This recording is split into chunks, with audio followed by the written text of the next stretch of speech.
रची अजमाया, रस रचाया अवधपुरी में जाके रच अजमाया।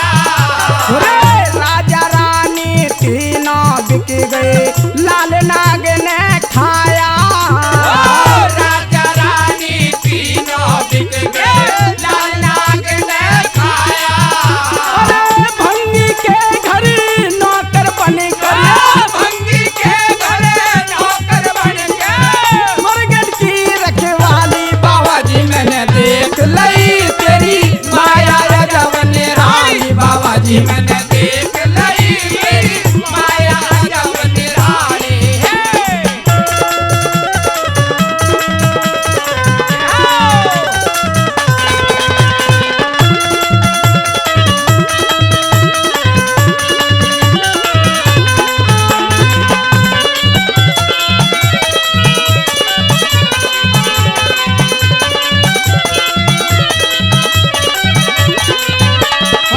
भगवान भेद बनावन वासी पंचवटी पे आए।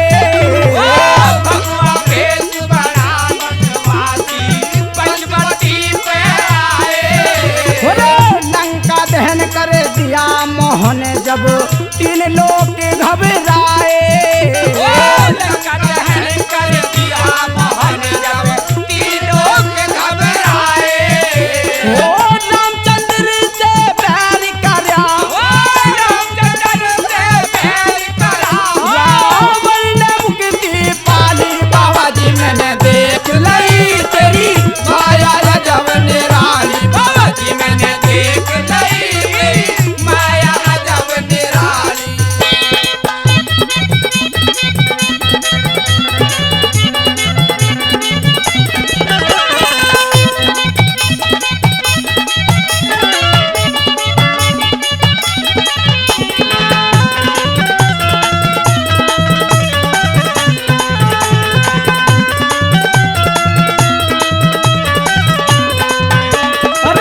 अर्जुन ने लिया मान सखादर, योधन अंधा मध्य से। अर्जुन ने लिया मान रखा कर योधन अंधा मद में। अवला नंगी करी सभा में, पाप पार हुआ हद से। अवला नंगी करी सभा में पाप पार हुआ हद से। लक्षम धानी पान चले जब, लक्ष्मणी बाण चले गए।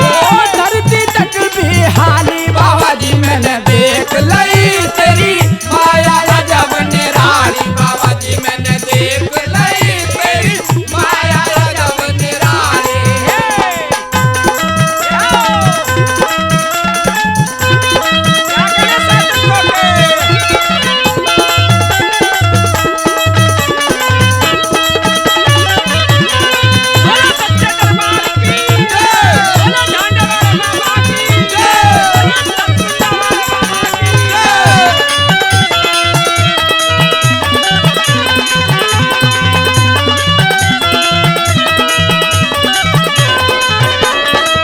भोले भगत में रमा मोहन पर नजर कहीं ना आवे। भोले भगत में रमा मोहन पर नजर कहीं ना आवे। गाँव बिरौंडा विनोद भाटी तेरी आरती गावे। कामिरोला विनोद भाटी तेरी आरती गावे। अरे ज्ञान सिंह के दया के सागर, ज्ञान सिंह के दया के सागर। सारे जग का माली। बाबा जी मैंने देख लई तेरी माया अजब निराली। बाबा जी मैंने देख लई तेरी माया अजब निराली। अरे पर्वतों पर राज रचाया, पर्वतियों पर राज रचाया।